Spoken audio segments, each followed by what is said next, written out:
Well, the Superman trailer dropped this morning, and it's all everybody's talking about. For the most part, it seems like fans are cautiously optimistic, and I think that we're at a point with superhero movies from Marvel and DC that they've been so bad for so long that people are looking at what probably is going to be a 7 out of 10 mid-film and just saying, yes, this is all I wanted. The bar's been lowered that badly. But I think it's going to be a little insidious and have some woke messaging that we do need to get into and talk about as I've gone through this trailer.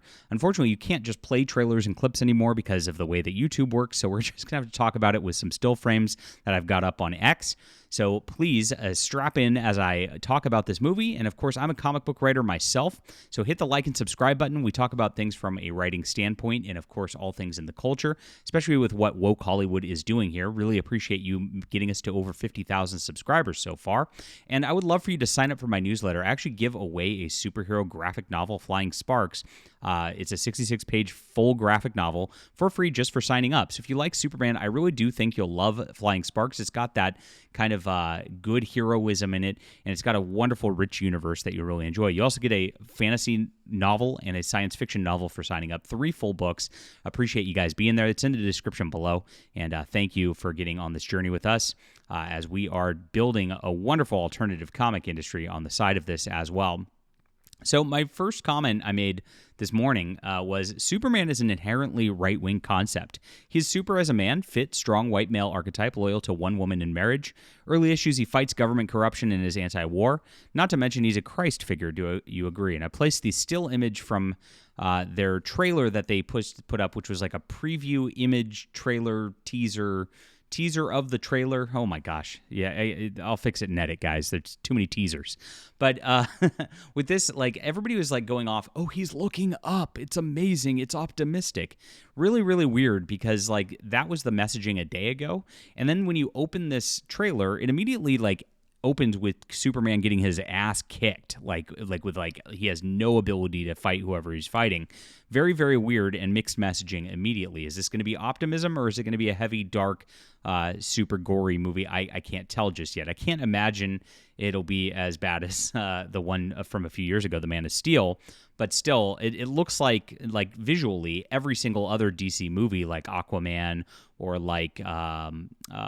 any of the other recent ones as well. I can't tell any real tonal difference here from James Gunn from what they've already been doing. Makes you wonder why are they resetting the universe and all this stuff? Whatever. So that's where it starts.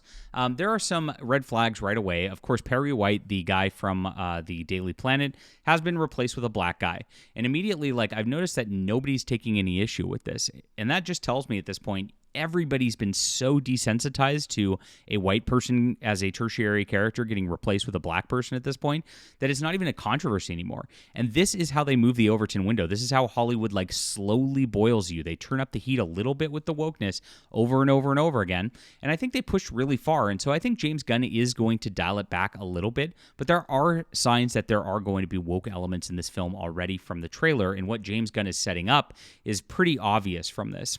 Now, Lex Luthor is not one of those, I don't think. While he's a slightly effeminate compared to some of the Lex Luthors we've seen in the past, I do think this is a pretty decent casting choice on them. This is my joke I made on X this morning as well. I'm going to tell my grandkids this was Billy Corgan of the Smashing Pumpkins.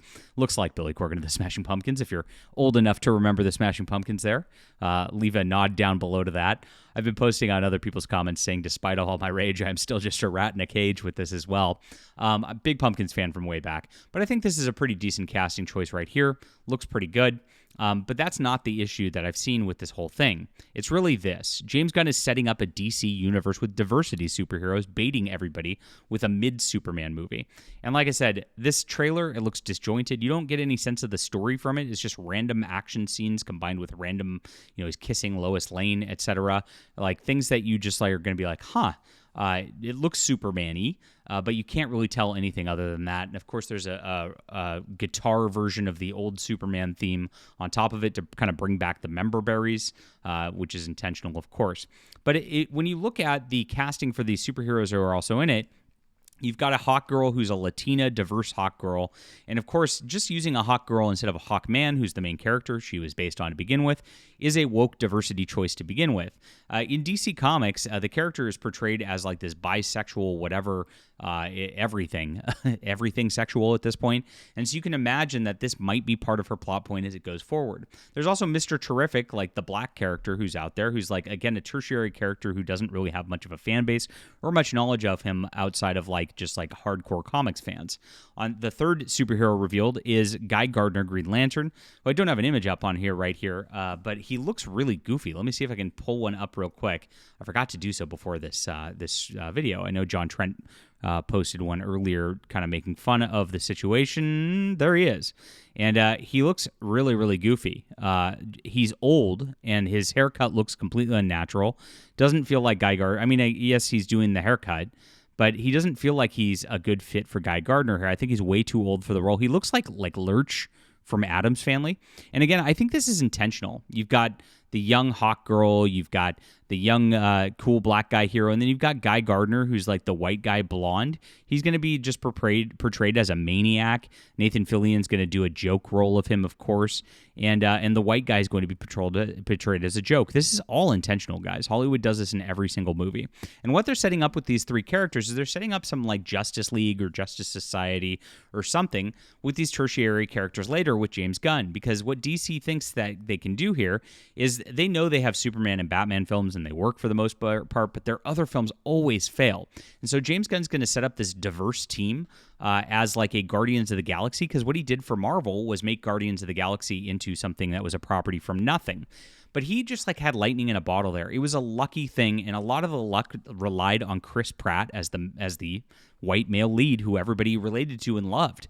And the fact that they're not going to do that with this mismatch superhero team that they're going to be building out of this very obviously, and that they're going to make it some sort of diversity sort of push, shows it's going to be dead on arrival when it actually shows up. There's one other casting choice which is really weird to me, and I posted this as well. We've got Rachel Brosnahan, and Margot Kidder as different Lois Lanes here.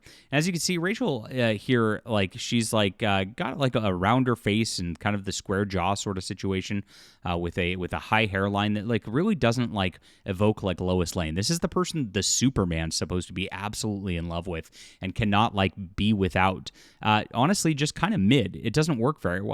You go back to like Margot right here, and you could tell that she's got that like perfect feminine physique that was in the 1978 film that worked really, really well. I think this is intentional for Hollywood too. I've seen it in a lot of films lately. I said Hollywood has worked hard not to cast beautiful women in leading roles as social conditioning, and it's to change men's perception of women. I think this is part of why modern big budget films fail, and I think this is going to be a big detriment to the Superman film as it goes on. Now, of course, the shills in mainstream comics are just gushing about this. Gail Simone, who's currently writing Uncanny X-Men, just came off of an Action Comics Superman herself. She is propped up as like the main feminist of the comic book industry at this point. She says, "Dear James Gunn, I forgive you every time you defended Billy Joel for this beautiful, magnificent trailer that is already my favorite thing in human history." That's quite the overreaction. Like I said, as the trailer stands, it's just like disjointed stuff that doesn't tell you anything about the story at all. It is something that's like, oh, it's Superman, and it's got some Superman-y things in it, plus some other DC heroes in it that you're obviously trying to set up for their own movies.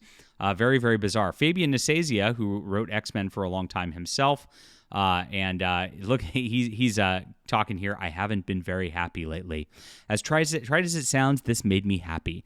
I haven't been very hopeful lately. As absurd as it sounds, this made me hopeful." This is obviously all about the Trump election, and the guy has massive Trump derangement, super extreme leftist here who just is part of this like mainstream decline of comics lately. And of course, like his happiness depends on a Superman trailer. Get your life right, bro, and then maybe you won't have this as an issue to simp for so hard. But a lot of people are saying that they like this trailer, so perhaps I'm off base. I'd love to hear from you and what your thoughts are on the trailer. Leave a comment down below. I'm sure if you've watched it at this point. If you haven't, go watch it and let me know. And I'd love to hear from you. I'd love to connect with you guys on X, of course. My X is in the description below. Say you're from YouTube. Let me know that you came from over there, and I will say hi, and it'll be good to know you. And please hit the like and subscribe button, and do get on my newsletter as well, guys. I've got a wonderful superhero book for free for you. 66 full pages is the first 66 pages of my ongoing series Flying Sparks, which has 5 full volumes at this point. So I hope you'll check that out. It's in the description below. Great way to connect as well. We'll be back soon.